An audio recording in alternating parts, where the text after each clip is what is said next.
नमस्कार फ्रेंड्स, स्वागत है आपका हमारी राजस्थान टूर के एपिसोड 3 में, जहां आज हम विज़िट करेंगे सज्जनगढ़ फोर्ट को। साथ ही जाएंगे फतेह सागर लेक के सामने आए हुए महाराणा प्रताप स्मारक में, जिसे मोती मगरी भी कहा जाता है।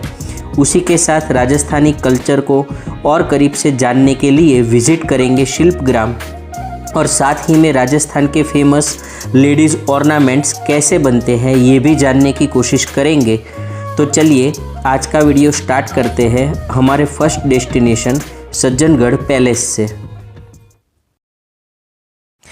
उदयपुर से सज्जनगढ़ की दूरी केवल 8 किलोमीटर है, जहां यहां से आपको सज्जनगढ़ फोर्ट जाने के लिए टिकट मिल जाएगा।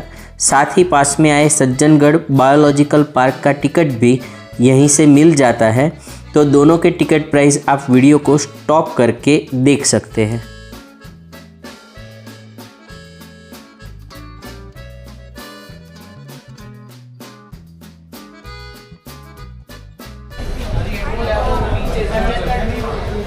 चलिए, तो अभी हम आए हुए हैं सज्जनगढ़ पैलेस घूमने के लिए। अब सज्जनगढ़ पैलेस का चार्जेस कुछ इस प्रकार से है कि कार का कुछ 338 रुपीज़ है और एडल्ट का 177 रुपीज़ है। 5 साल से छोटे बच्चों का कोई चार्ज यहाँ पे नहीं रहता है। अगर आप सज्जनगढ़ बायोलॉजिकल पार्क जाना चाहते हैं तो उसका भी मैंने मेंशन आगे टिकट वगैरह मैंने कर दिया है वीडियो में ही, तो वो भी आप देख पाएंगे। तो चलिए अब सज्जनगढ़ जाते हुए वहाँ का रास्ता भी आपको दिखाते हैं, और साथ में वैसे हम अपनी कार लेके ही जा रहे हैं। यहाँ पे मैंने जो अपनी कार रखी है वही लेके सज्जनगढ़ पैलेस तक जा रहे हैं। गाड़ी पार्किंग पीछे गाड़ी है। चलिए, तो आगे आपको सज्जनगढ़ पैलेस तक पहुँचने का रास्ता दिखाते हैं और सज्जनगढ़ पैलेस तक पहुँच के आपको ज्वाइन करते हैं। नीचे टिकट काउंटर से किले का डिस्टेंस करीब 5 से 6 किलोमीटर है, लेकिन वहाँ तक पहुँचने का रास्ता काफ़ी घुमावदार और संकरा होने के कारण आपको 20 से 30 मिनट लग जाएंगे। वहीं अगर आप ऐसे रास्तों में कार चलाने के लिए कंफर्टेबल नहीं है तो आपके लिए पब्लिक ट्रांसपोर्ट भी अवेलेबल है, जिसका चार्ज 120 रुपीज़ पर पर्सन रहता है। साथ ही अगर आप 2 व्हीलर से यहाँ आना चाहते हैं तो उसका चार्ज 72 रुपीज़ रहता है। वैसे इस फोर्ट की हाइट करीब 3100 फीट है, तो आप समझ सकते हैं कि रास्ता कैसा होगा। साथ ही इतनी हाइट से यहाँ से दिखने वाले सुंदर दृश्यों को देखने के लिए यहाँ काफ़ी लोग आना पसंद करते हैं, तो यहाँ काफ़ी भीड़ भी रहती है।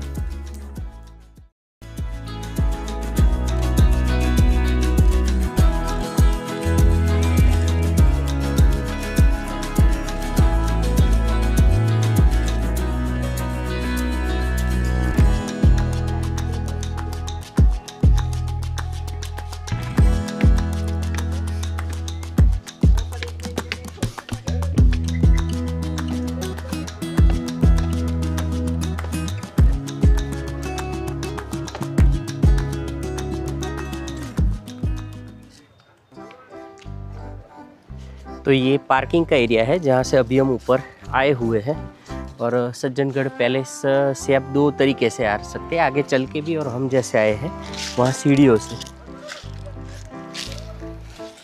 हाय यशु।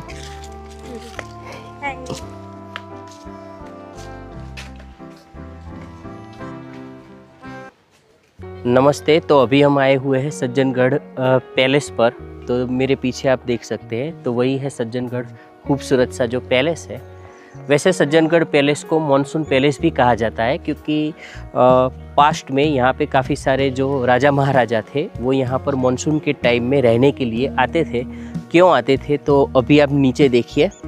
वैसे अभी विंटर चल रहा है, फिर भी इतना फॉग आपको मतलब के बादल देखने को मिलते हैं, तो आप सोचिए कि मॉनसून में यहाँ का जो एटमॉस्फेयर है वो कैसा रहता होगा। तो इसी वजह से इसे मॉनसून पैलेस कहा जाता था। अगर बात करें इस किले की हिस्ट्री के बारे में, तो ये 1874 में यानी कि 1874 से 1884 तक इसे बनने का टाइम लगा था, यानी कि 10 इयर्स लगे थे इसे बनने के लिए।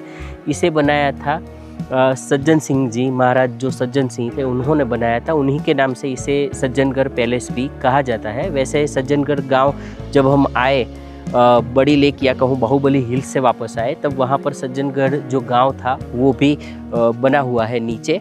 तो चलिए अब हम भी पैलेस में जाते हैं और आपको भी यहाँ पर पैलेस आपको आगे वीडियो में दिखाते हैं। आइए।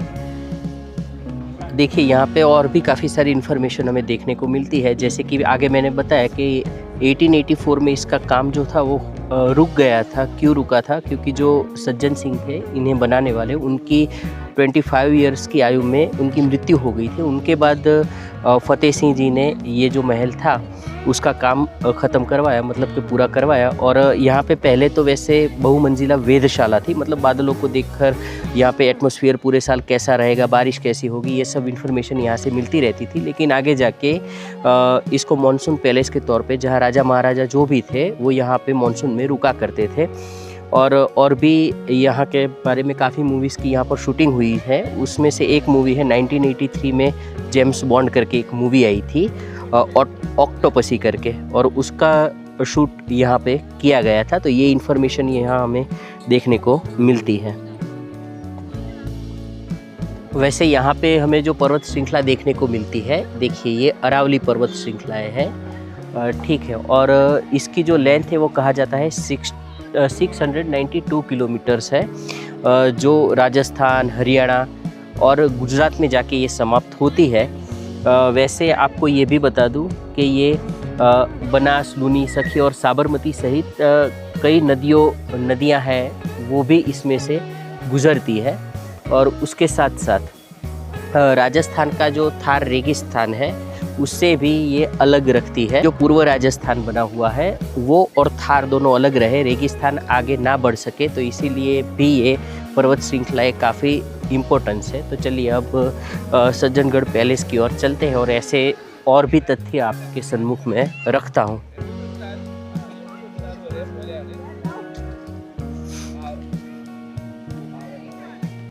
से यहाँ तक पहुँचने का जो पैलेस तक का रास्ता है वो कुछ इस तरीके से बनाया हुआ है, और हाइट की वजह से यहाँ से व्यू भी काफ़ी अच्छे दिखती है नीचे से। और नीचे हमें फतेह सागर लेक, वहीं पिचोला लेक भी देखने को मिलती है।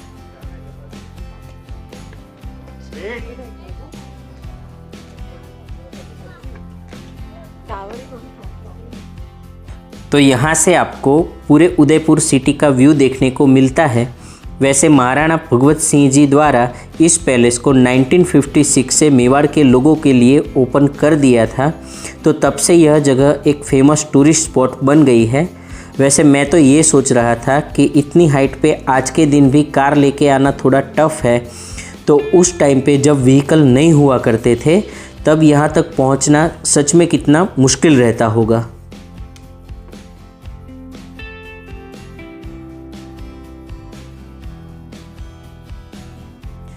जैसे ही आप पैलेस में एंटर होते हैं, एक विशाल आंगन देखने को मिलता है, जिसके हर कोने से पैलेस के चारों ओर आए हुए सुंदर से व्यू देखने को मिलते हैं।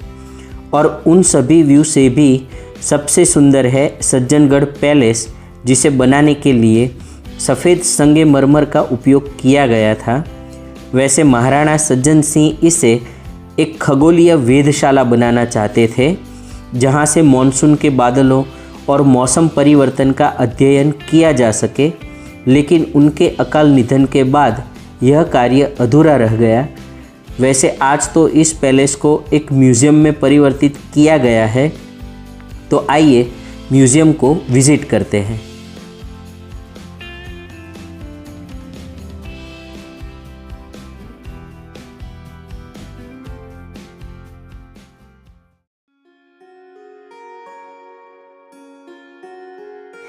म्यूज़ियम की शुरुआत होती है सामने बने महाराणा सज्जन सिंह के स्टैच्यू से, जहां आसपास में फाउंटेन बने हुए हैं। हालांकि अभी तो ये बंद अवस्था में है। साथ ही दीवारों पर काफ़ी सारे वन्य जीवों की तस्वीरें और इन्फॉर्मेशन देखने को मिलती है, जो यहाँ के आसपास के फॉरेस्ट में देखने को मिलते हैं। तो यह संग्रहालय इतिहास और वन्य जीव दोनों का एक अनूठा संगम है।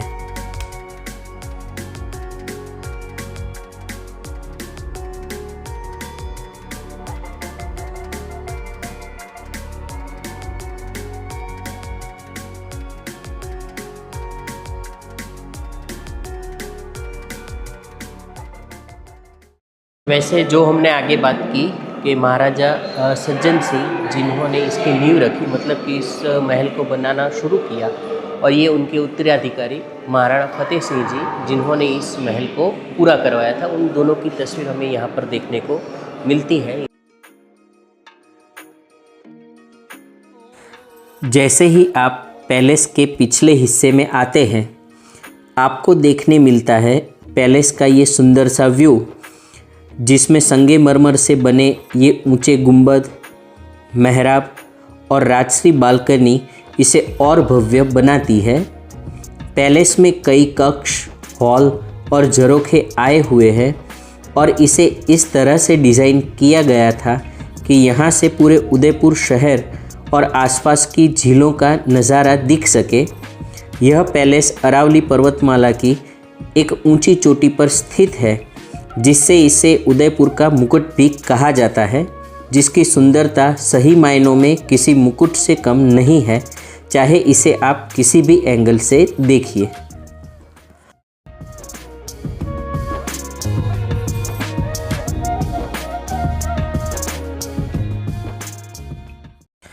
और अभी आप पैलेस की खूबसूरती से उभरे उससे पहले देखने को मिल जाती है अरावली की ये सुंदर पर्वत श्रृंखलाएँ और दूर तक फैला हुआ ये जंगल, जहाँ आज भी आपको तेंदुआ, सांभर, चित्तल, कई सारे पंछी आराम से देखने को मिल जाते हैं। जहाँ एक तरफ जंगल का व्यू देखने को मिलता है, वहीं दूसरी तरफ पूरा उदयपुर।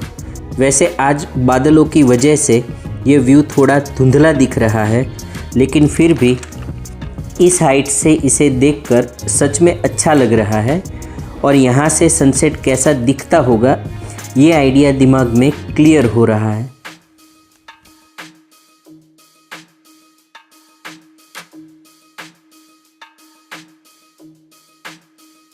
वैसे अभी काफ़ी बादल है यहाँ पे, तो नीचे तो इतना व्यू दिख नहीं रहा, लेकिन फिर भी इसी यहाँ से इतना पता चल रहा है कि वहाँ पर जो नेहरू गार्डन जैसा बीच में दिख रहा है, वहाँ पे जो झील है वो फतेह सागर झील है, और उसके आसपास में ही कहीं लेक पिचोला होना चाहिए, लेकिन यहाँ से वैसे ऐसा दिख नहीं रहा है।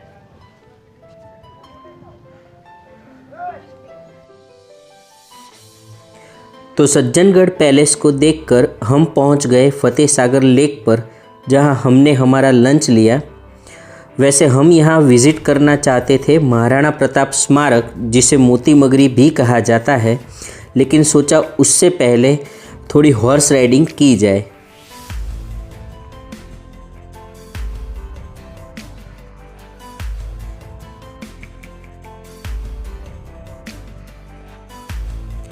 तो अभी हम पहुँच गए हैं महाराणा प्रताप स्मारक, जो फतेह सागर लेक के बिल्कुल सामने आया हुआ है, जहाँ टिकट चार्ज पर एडल्ट 140 रुपीज़ और पर चाइल्ड 80 रुपीज़ है, और अगर आपके पास कार है तो उसका चार्ज 150 रुपीज़ है।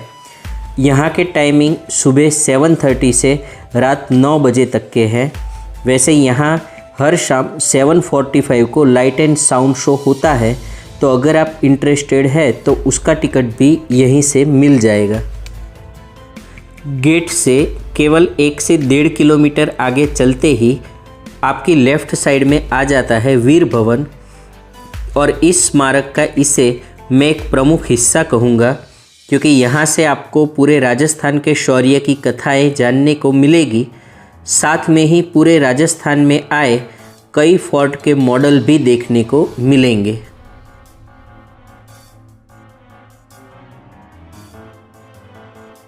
वीर भवन के बिल्कुल सामने आपकी नज़र खींचती है ये सुंदर कांस्य प्रतिमा, जिसमें महाराणा प्रताप अपने सेनापति हकीम खां सुर, रामशाह तोमर तथा अन्य योद्धाओं के साथ हल्दी घाटी युद्ध के लिए जाते हुए नज़र आते हैं। तो चलिए वीर भवन में जाके ऐसे और ऐतिहासिक तथ्यों को खोजते हैं।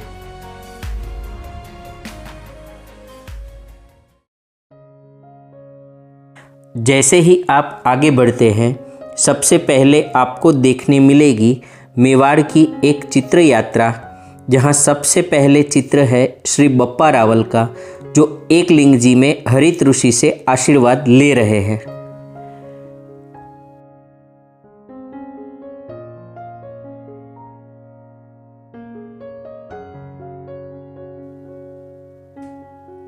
ये चित्र है राजा रतन सिंह के सेनापति गोरा और बादल का, जो अलाउद्दीन खिलजी से अपने राजा को छुड़वाने के लिए अपनी आखिरी सांस तक लड़े।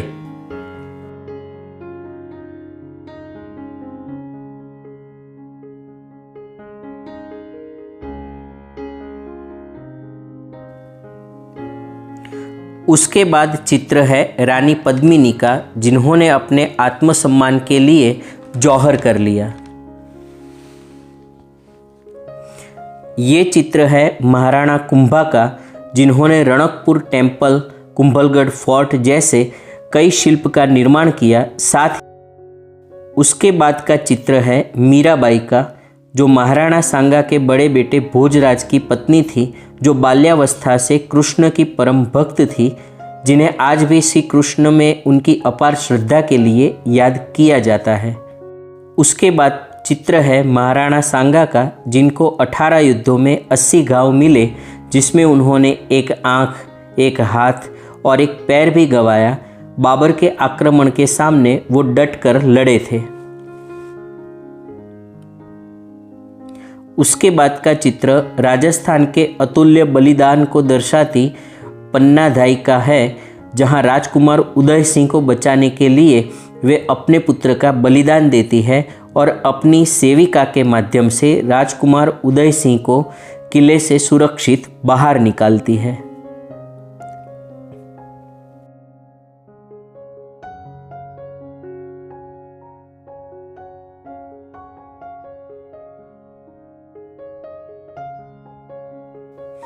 ये चित्र है महाराणा उदय सिंह का, जिन्होंने उदयपुर शहर की स्थापना की।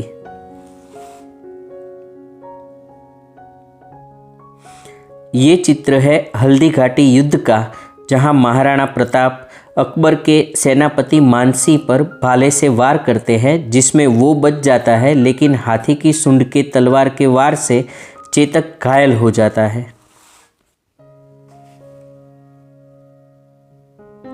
तो इस गैलरी में आपको राजस्थान के इतिहास की काफ़ी डिटेल इन्फॉर्मेशन मिलेगी, जहां आपका 2 से 3 घंटे का वक्त निकल जाएगा।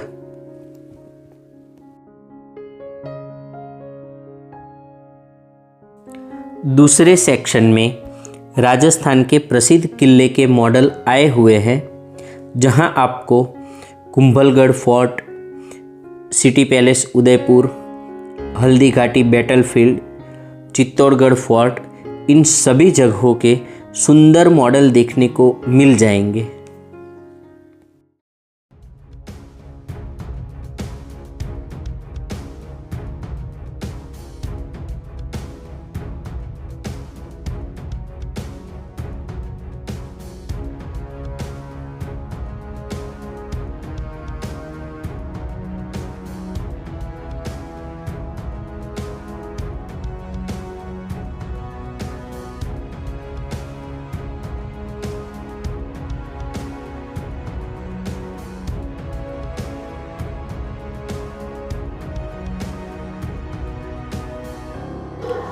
वैसे यहाँ पर महाराणा प्रताप का भाला हमें देखने को मिलता है, जिसका वेट करीबन 2.9 kg यहाँ पर लिखा हुआ है। उन्हीं की यहाँ पर तलवार, उनकी ढाल, शील्ड और तीर कमान यहाँ पर रखे गए हैं महाराणा प्रताप के। वैसे हल्दी घाटी के युद्ध के बाद ये सामान, मतलब उनकी मृत्यु के बाद ये सामान यहाँ पर लाया गया था।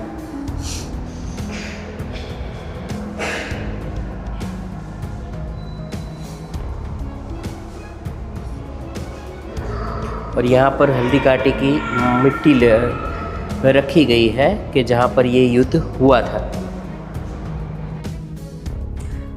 एक प्रकार से यहाँ महाराणा प्रताप के जन्म से लेकर उनकी मृत्यु तक की सारी हिस्ट्री आपको एक ही जगह पे देखने को मिल जाती है। वैसे ये सारी इन्फॉर्मेशन एक वीडियो में आप तक पहुँचाना पॉसिबल नहीं है, तो मैंने इसे शूट कर लिया है, जिससे आप वीडियो को स्टॉप कर कर पढ़ सकते हैं। चाहे वो दिवेर के युद्ध के बारे में, महाराणा प्रताप की युद्ध रणनीति के बारे में हो, उनके कल्चरल कंट्रीब्यूशन के बारे में हो, उनके प्रारंभिक जीवन के बारे में हो, हल्दी घाटी युद्ध के बारे में हो, यहाँ आपको इन सभी के बारे में काफ़ी डिटेल इन्फॉर्मेशन मिल जाएगी। तो अगर आपको मेरी तरह हिस्ट्री पसंद है तो समय लेकर इस जगह पे आइए और महाराणा प्रताप के जीवन के बारे में जानने की कोशिश कीजिए।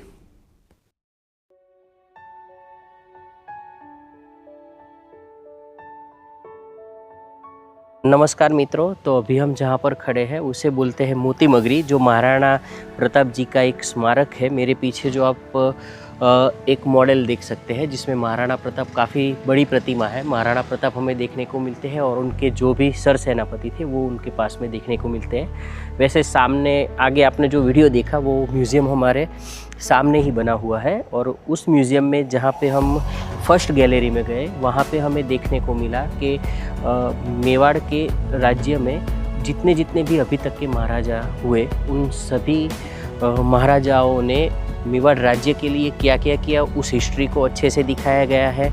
चाहे वो पन्नाधाई का बलिदान हो, चाहे मीराबाई की स्टोरी चित्र के माध्यम से उसे प्रस्तुत करने की कोशिश की गई है। उसके साथ साथ जितने भी किले पूरे राजस्थान में हैं, चाहे चित्तौड़गढ़ फोर्ट हो, चाहे कुंभलगढ़ फोर्ट हो, सभी के बारे में काफ़ी डिटेलिंग में यहाँ पर इंफॉर्मेशन भी दी गई है, और उसका बहुत डिटेल में मैं बोलूँगा कि बहुत डिटेल में मॉडल बनाया हुआ है। तो यहाँ पर आप 1 से 1.5 घंटा तो सिर्फ आपको ये म्यूज़ियम देखने के लिए लग जाएंगे, तो वक्त निकाल कर आइए। हमने थोड़ी गलती कर दी कि हम शाम के 4 साढ़े 4 बजे थोड़ा जल्दी आए होते तो ज़्यादा अच्छे से इसे देख पाते। वैसे काफ़ी सारी इन्फॉर्मेशन यहाँ पे आपको मिलेगी। तो चलिए, यहाँ पर ये मेन तो ये म्यूज़ियम है और इसके आगे महाराणा प्रताप की एक बड़ी सी प्रतिमा ऊपर हाइट पे है, तो वहाँ पे हम चलते हैं।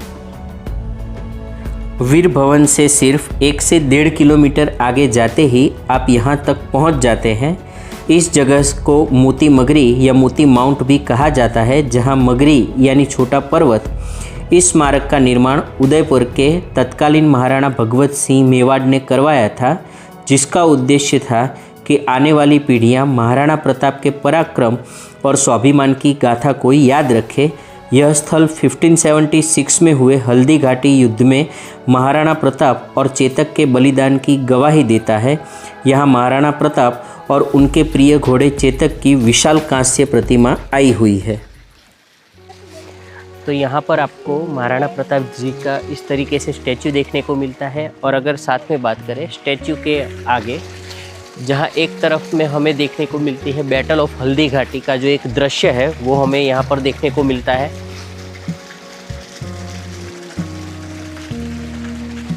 जिसमें देखिए एक दृश्य है जहाँ पे जो महाराणा प्रताप है वो भाले से, जो मानसी है उस महाराणा प्रताप का जो घोड़ा है चेतक, वो हाथी के ऊपर पैर रखा है उसने, और वो मानसी को भाले से मारने की कोशिश कर रहे हैं। एक ऐसा दृश्य यहाँ पे हमें देखने को मिलता है जो हल्दी घाटी बैटल का है।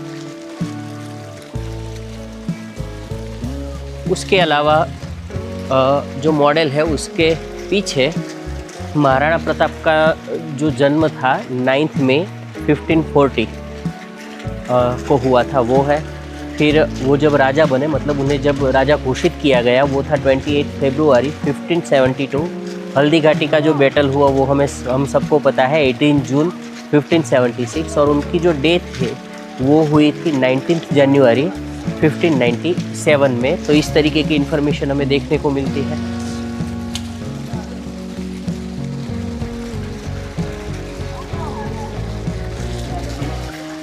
और लास्ट साइड है, वहाँ पर हमें जो चेतक ने अपनी आखिरी सांसें ली थी महाराणा प्रताप की गोद में वो हमें देखने को मिलता है। तो इस तरीके से यहाँ पे आपको देखने को मिलेगा। और यहाँ पे जो मेरे पीछे का जो व्यू है वो आपको मिलने वाला है फतेह सागर जो पूरा है उसका बहुत ही अच्छे से आपको व्यू देखने को मिलेगा। देखिए, कोई भी वाटर बॉडी हो उसको ऊपर से अगर आप देखेंगे तो हाइट से देखने पर वो और भी खूबसूरत लगती है। उसी प्रकार से ये फतेह सागर जो झील बनी हुई है उसके पास में ये स्मारक आया हुआ है, और यहाँ से ये खूबसूरत झील आपको देखने को मिलती है। तो जब भी आप फतेह सागर लेक तक आते हैं तो इस जगह का नाम है महाराणा प्रताप स्मारक, या मोती मगरी आप किसी को पूछेंगे तो भी आपको पता चल जाएगा। वैसे ये जो पूरा म्यूज़ियम है वो महाराणा प्रताप जी को समर्पित है। आप महाराणा प्रताप जी की पूरी लाइफ जर्नी जानने के लिए यहाँ पर आ सकते हैं। और इसके अलावा यहाँ से फतेह सागर का आपको जो व्यू मिलेगा वो कुछ इस तरीके से आपको मिलने वाला है। देखिए,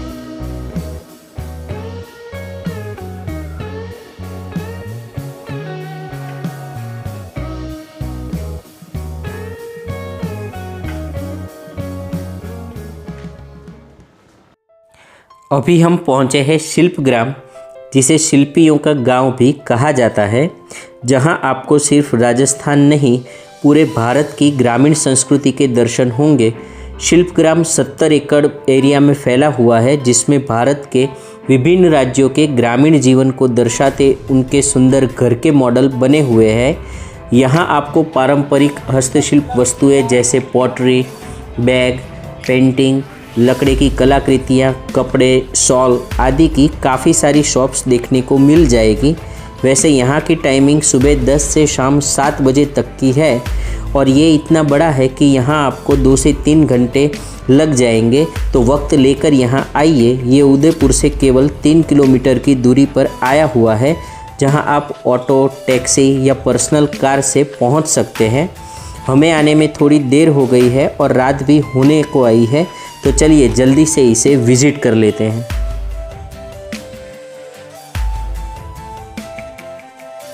नमस्कार, तो अभी हम आए हैं शिल्पग्राम करके एक जगह है।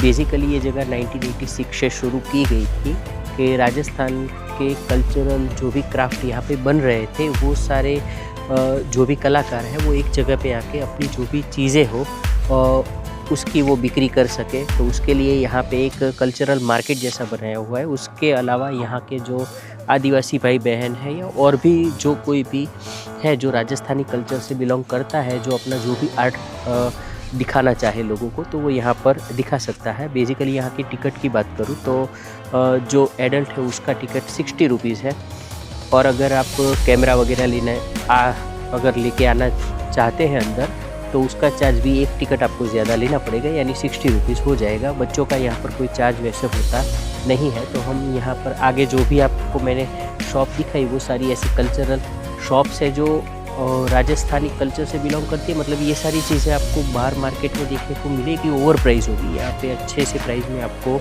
ये देखने को मिलेगी। अभी हम 2-3 हफ्ते लेट आए हैं, वरना 21 से 30 दिसंबर तक यहाँ पर एक कल्चरल प्रोग्राम भी था शिल्पग्राम में। तो चलिए आगे आपको कुछ चीज़ें दिखाते हैं, खुद भी चीज़ें देखते हैं और अगर कुछ पसंद आता है तो उसकी शॉपिंग भी करते हैं। चलिए, वैसे यहाँ पे आके आपको ऐसा ही लगेगा कि जैसे आप राजस्थान के किसी गांव में आए हुए हैं। देखिए इस प्रकार से सारे शॉप्स वगैरह और घर वगैरह बने हुए हैं। देखिए यहाँ पे इंफॉर्मेशन भी है कि इसे वारली हट कहते हैं, जो महाराष्ट्र में वारली जनजाति के लोग कोंकण क्षेत्र के उत्तरी भाग में रहते हैं और वो इस प्रकार से मकान बनाते हैं और वहाँ पे रहते हैं।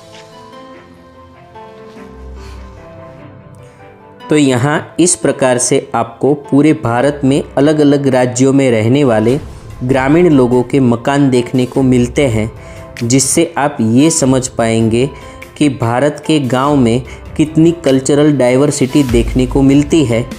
ये सामने सुंदर सी दिखने वाली बड़ी सी हट, जिसे नागा मोरुंग कहा जाता है, जो नागा जनजातियों की एक प्रमुख सामुदायिक झोंपड़ी है, जो पुरुषों के लिए एक तरह से गुरुकुल प्रणाली होती है, जहां वो युद्ध कला, शिकार और लोक कथाओं की शिक्षा प्राप्त करते हैं।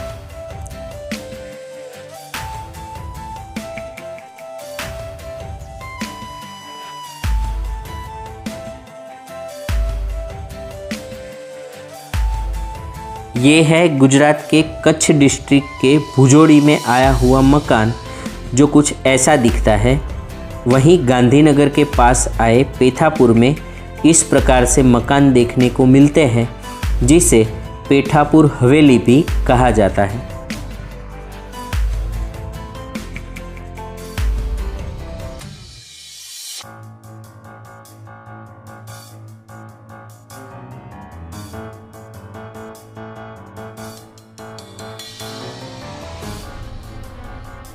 देखिए यहाँ पर ये पिथौरा गुजरात का है कि राठवा आदिवासी की झोपड़ी किस प्रकार से होती है, जो उदयपुर के रंगपुर सानली गांव में जो रहते हैं तो इस प्रकार से उनका घर होता है। पर आगे इस प्रकार से दीवार पर काम किया हुआ है। तो मतलब इन लोगों ने काफ़ी रिसर्च किया है और उसके बाद इसका यहाँ पर निर्माण किया है। सामने भी हमारे गुजरात का ही एक मॉन्यूमेंट है, तो चलिए उसे भी देख लेते हैं। वो है डांग गुजरात से, जहाँ दक्षिण गुजरात में सह्याद्री पहाड़ों में जो डांग सघन जंगल में जो आदिवासी रहते हैं वो इस प्रकार से अपनी झोपड़ी बनाते हैं। और आगे आप देख सकते हैं कि जो वांस है, ठीक है, उसका इस प्रकार से दरवाज़ा वो बनाते हैं। में ज्वेलरी बनाते हैं। This is making by thread, पूरा धागे से बनाते हैं। और इसको कैसे बनाते हैं इसका एक छोटा सा डेमोन्स्ट्रेशन दिखाते हैं आपको, है ना। देखिए हमारे यहाँ जो टर्बन जो पहनते हैं ना, माथे पे पगड़ी पहनते हैं, उस स्टाइल में कॉटन का टाइट बॉल बनाते हैं। सिर्फ धागा इस्तेमाल करते हैं इसमें, और धागे से इसका बढ़िया बंधाई करते हैं। तो इसको आप जितना ज़्यादा पानी में यूज़ करेंगे उतना अच्छा मजबूत हो जाएगा। हाँ, क्योंकि वो पानी पिएगा ना धागा। और ये इसको हम कहीं से चिपकाते भी नहीं है। जैसे आपने सिल्क का ज्वेलरी देखा होगा, उसको ग्लू लगा लगा के चिपका देते हैं, लेकिन हम लोग टाइट हाथ से बंधाई करते हैं। इसको पटवा क्राफ्ट कहते हैं। पटवा क्राफ्ट आप गूगल पे सर्च करेंगे, उसका पूरा डिटेल दिखेगा। ये बहुत पुराना आर्ट है, क्योंकि हमारे बगैर आप ज्वेलरी नहीं पहन सकते, क्योंकि सुनार तो मोती बना देगा, उसको डिजाइनिंग हम करते हैं। पटवा का काम होता है। ये बन गया, इसको आप दबा के देखिए। I making very strong ball, वो मेरे को दे दीजिए एक बार। तो देखिए इसमें स्टार्टिंग यहाँ से करते हैं सर। ऐसे पहले कॉटन का टाइट बॉल बनाते हैं, फिर इसमें कोई भी स्टोन का सिल्वर का बॉल डाल देते हैं। उसके बाद 3 और बॉल बना के उसको राउंड कर देते हैं। बॉल को यहाँ बनाना पड़ता है, पिरोना नहीं है। जैसे एक होता है ना, आपने कभी कॉलेज में ट्राई किया होगा, तार के अंदर 2 मोती डाला और बना दिया। इसमें सिर्फ धागा है।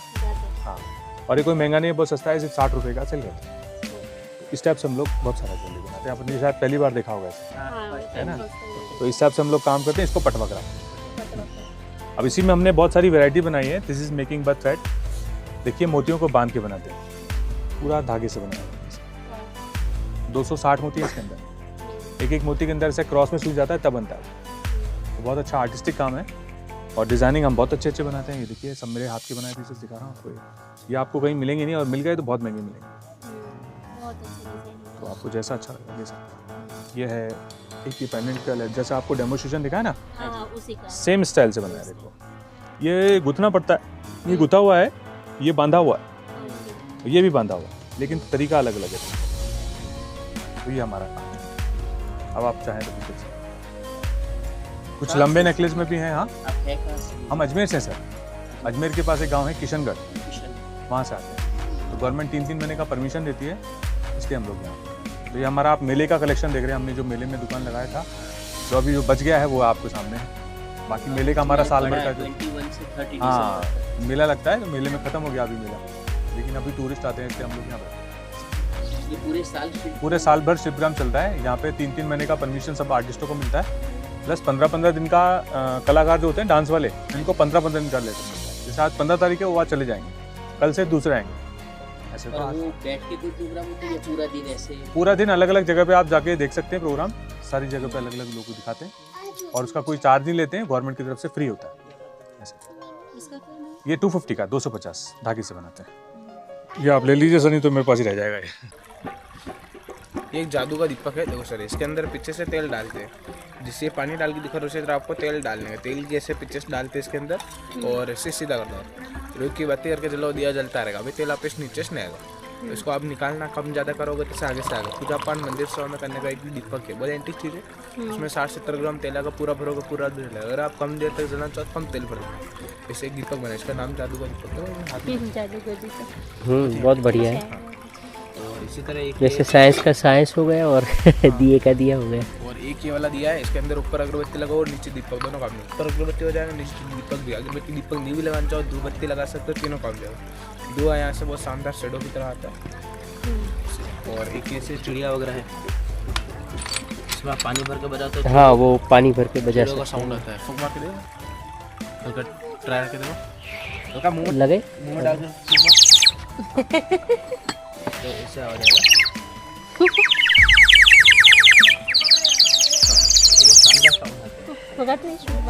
देखिए गिलास है, चाय कॉफ़ी दूध लच्छी छाछ पियो तो ये जैसे मिट्टी का स्मेल आता रहेगा, टेस्ट अच्छा है। देखें ना भैया, देखिए मिट्टी का स्मेल आता रहेगा, चाय कॉफ़ी दूध अगर पियो धोएंगे जैसे फुल वॉशेबल वाली चीज़ है। ऐसा नहीं कि धो का पीस यूज कर दिया फेंक दिया, ऐसी चीज़ नहीं। ये फुल वॉशेबल वाली चीज़ है, हज़ारों बार यूज कर सकते हो। जैसे देखें मैम, आप भी देखो, आप नहीं है देखो, आप मिट्टी का स्मेल आता रहेगा, चाय कॉफ़ी दूध यूज करने वाली चीज़ है डेली।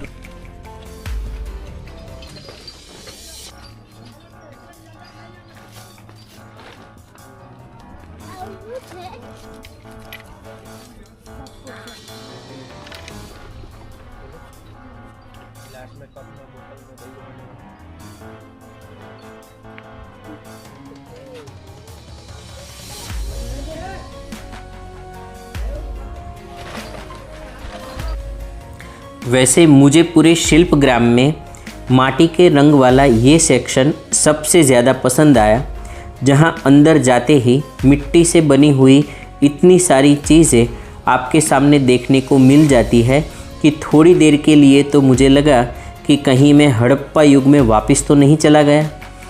मिट्टी के घोड़े, हाथी, बर्तन, काफ़ी सारी आर्ट की चीज़ें, दिए, ऐसा मानो कि आजकल हम जो भी चीज़ें किचन या ड्राइंग रूम में इस्तेमाल करते हैं वो सारी चीज़ें यहाँ आपको मिट्टी की देखने को मिल जाती है।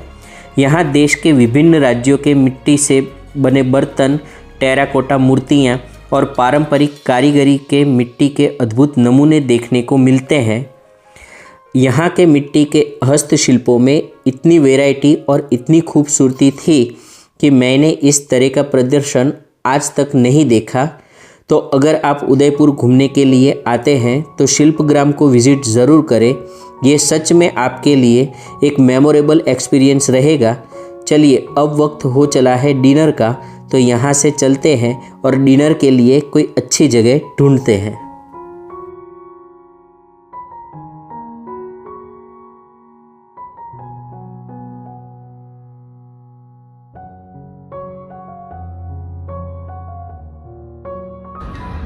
तो अगर आप फतेह सागर के आसपास में कहीं पे रुकते हैं तो यहाँ पर फतेह सागर के पास ही एक रानी रोड करके रोड निकलती है, गुज़रती है, जो हमारे होटल के पास से ही गुज़र रही थी। और वहीं पे यहाँ पे रानी रोड फूड कोर्ट, जो फतेह सागर लेक के पास में, मतलब वहाँ पे क्राउड ज़्यादा रहता है, ऐसा ही फूड कोर्ट यहाँ पे शांत में बना हुआ है।